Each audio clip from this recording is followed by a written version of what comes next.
آپ اس دیندار صوبے کے لوگ ہیں ماشاءاللہ، لیکن حضرت گستاخی کی معافی میں ساتھ میں کہہ دیا کرتا ہوں کہ دیندار گنہگار ہیں۔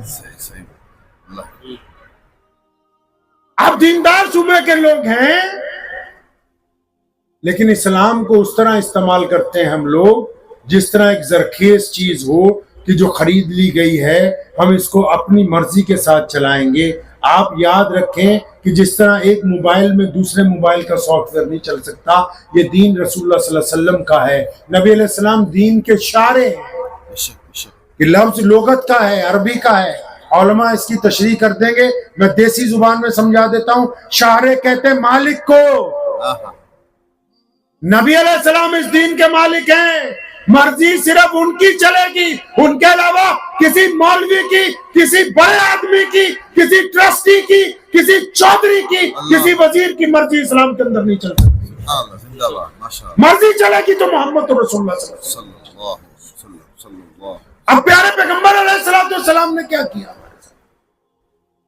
آپ اندازہ تو لگاؤ کہ اتنا بڑا دین، اتنا بڑا دین، 207 ملک ہیں، لاؤڈ سپیکر ایک جیسا نہیں ملے گا، گھڑیاں ایک جیسی نہیں ملیں گی، زبان ایک جیسی نہیں ہے، ہوا ایک جیسی نہیں ہے، پانی کا ٹیسٹ ایک جیسا نہیں ہے، کلچر ایک جیسا نہیں ہے، چمڑی ایک جیسی نہیں ہے، لیکن 207 ملکوں میں صرف ایک جیسی کیا بات ہے؟ کلمہ لا الہ الا اللہ محمد رسول اللہ صلی اللہ علیہ وسلم۔ اب یہ جو اتنا بڑا دین ہے کائنات میں، پہنچا کیسے میرے بھائی؟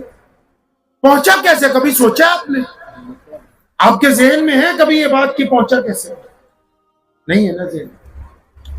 اگر نبی علیہ السلام کو دیکھیں گے، تلاش کریں گے تو پتہ لگے گا کہ پہنچا کیسے۔ مختصر کرتا ہوں، وقت بہت زیادہ ہو گیا، کہ نبی علیہ السلام نے ہم کو جو دین عطا فرمایا، اس کے 2 حصے۔ کتنے حصے ہیں بھائی؟ 2 حصے۔ ایک حصہ دین کا مقصد ہے، دوسرا دین کی ضروریات ہے۔ مقصد کیا ہے یہ پتہ نہیں ہے، اور ضرورتوں میں جو چیزیں فرض ہیں ان کا انکار کفر ہے، لیکن ضرورتیں ساری پتہ ہے۔ ضرورتوں میں کیا کیا ہے؟ نماز ہے، روزہ ہے، حج ہے، زکوٰۃ ہے، داڑھی ہے، ٹوپی ہے، نیکی ہے، نہی عن المنکر ہے، سب کچھ ضروریات میں۔ اور مقصد کیا ہے؟ اگر آپ سے پوچھیں مقصد کیا ہے اسلام کا، ہمارے کوئی غیر مسلم بھائی اگر وہ ہم سے کبھی پوچھیں ایک چھوٹا سا لفظ کہ بھائی ہم کو دین کا مطلب سمجھا دو، تو آپ سمجھا سکتے ہیں 2 لفظوں میں؟ 2 لفظوں میں آپ دین سمجھا سکتے ہیں؟ نہیں سمجھا سکتے۔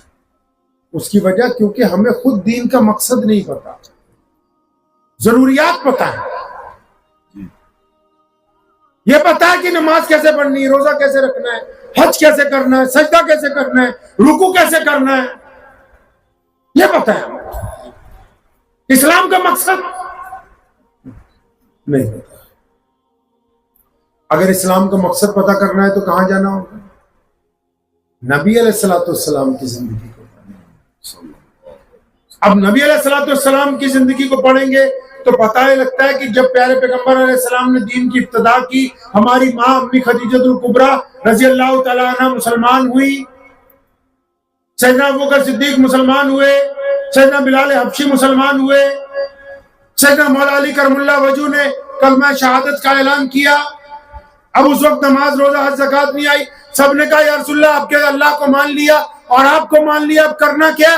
تو نبی علیہ السلام نے دین کا مقصد بیان کیا، فرمایا جس بندے نے میرے رب پر ایمان لے آیا، مجھ پر ایمان لے آیا، اب اس پر لازم ہے کہ وہ دنیا کے تمام لوگوں کو برابری کا درجہ دے۔